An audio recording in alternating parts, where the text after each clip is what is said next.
প্রশ্ন করেছেন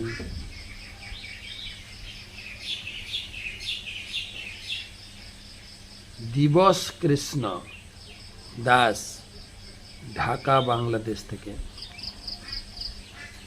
হরে কৃষ্ণ প্রভু, দণ্ডবত প্রণাম আপনার শ্রীচরণে। প্রভু, আমার একটা উত্তর জানার জন্য মনে অভিলাষ জন্মেছে।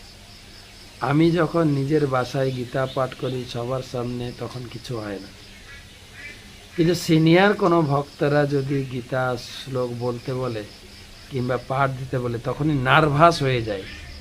এর থেকে কি করে পরিত্রাণ পাবো? খুব ভালো প্রশ্ন। এটা আপনার না সবার হয়, আমারও হয়, এখনো হয়। কিন্তু সিনিয়র ভক্তদের আশীর্বাদ নিয়ে, আদেশ নিয়ে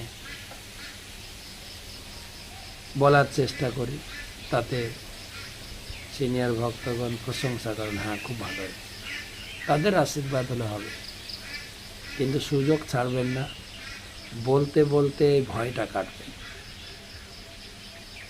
বলতে হবে আপনাকে। এবং আরেকটা হচ্ছে, জুনিয়রদের সামনে বললে আপনি তো যা বলবেন ঠিক, কিন্তু সিনিয়রদের সামনে উপস্থাপন করতে গেলে কিছু ভুল ত্রুটি তারা সংশোধন করে আমাকে শুদ্ধ করে দেবে। হ্যাঁ, এই জায়গাটা তোমার খুব ভালো হয়েছে, এই জায়গাটা ভালো হয়নি। সেজন্য অবশ্যই সুযোগ এলে সিনিয়র ভক্তদের আদেশ, আশীর্বাদ নিয়ে বলার চেষ্টা করবেন। ধীরে ধীরে আমরা শুদ্ধ হয়ে যাব, ভালো বক্তাতে পরিণত হতে পারব। পরবর্তী প্রশ্ন,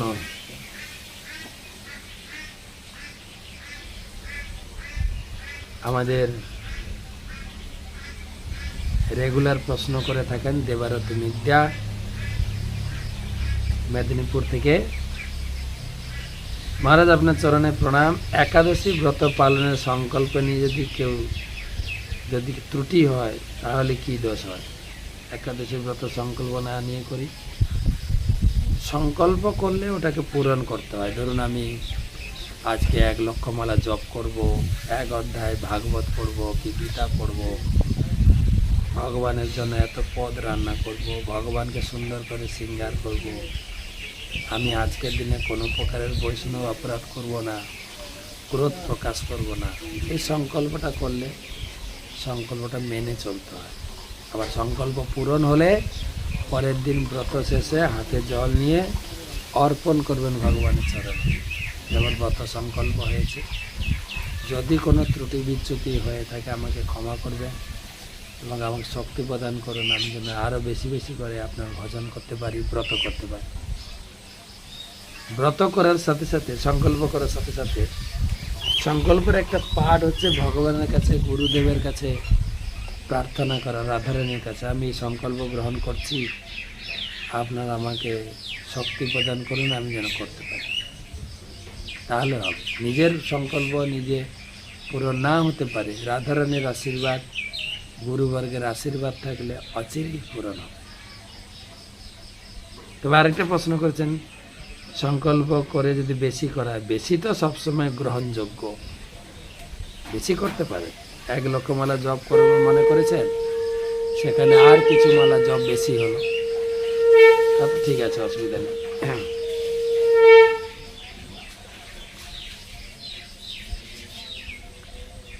তাপস,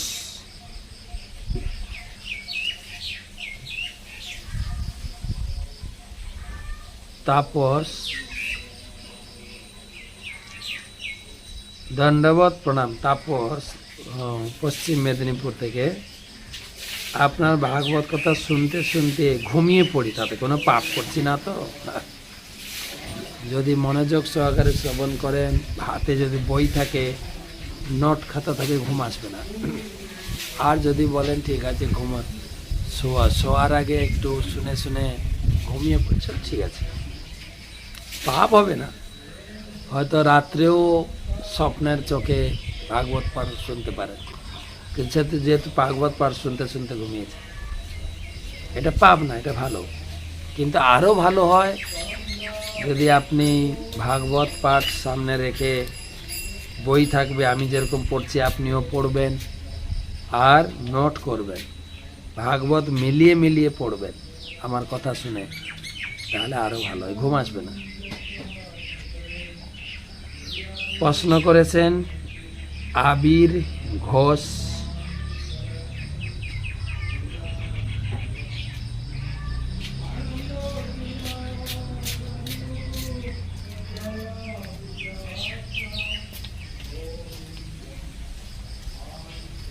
হরে কৃষ্ণ মহারাজ, ধন্যবাদ প্রণাম। একটি প্রশ্ন, হরিনাম দীক্ষার পর ডোর কৌপিন পরা কি বাধ্যতামূলক? আমি জানি সাধারণ মহাজনগণ পূজারীগণ ডোর কৌপিন পরে থাকে। ডোর কৌপিন বাবাজিদের জন্য, কোনো গৃহস্থদের জন্য না।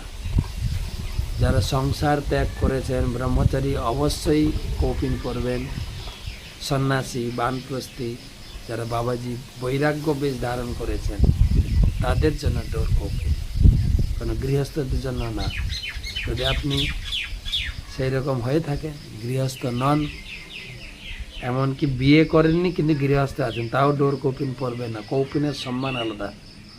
কৌপিন কেবলমাত্র ত্যাগীদের জন্য, যে কৌপিনে সবসময় ব্রহ্মা বিষ্ণু মহেশ্বর বাস করেন, আমার ভজনে, আমার ইন্দ্রিয় সংযমে সাহায্য করবে।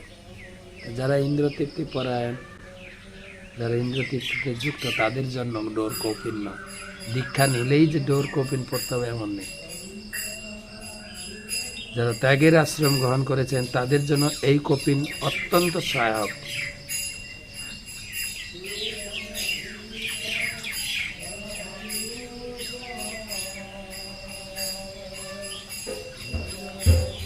প্রশ্ন করেছেন শঙ্কর চক্রবর্তী, ত্রিপুরা। ভগবানের চরণে তুলসী স্পর্শ করে সামনে রেখে দিই। গুরুদেবের কোথায় তুলসী দেব? গুরুদেবের কোথাও তুলসী দেবেন না। তবে অনেকে হাতে দেন বা বুকে দেন, তাও দেবেন না, কারণ সেই তুলসী ফলে গুরুদেবের চরণে এসে যেতে পারেন। কিছু তুলসী দেওয়ার দরকার নেই, গুরুদেবের কোনো অঙ্গে তুলসী দেবেন না, দরকার নেই। বরং যখন ভগবানের চরণ থেকে তুলসী সরাবেন, সেই তুলসী গুরুদেবের নাকে স্পর্শ করাতে পারে। গুরুদেবের কোথাও তুলসী দেওয়ার দরকার নেই।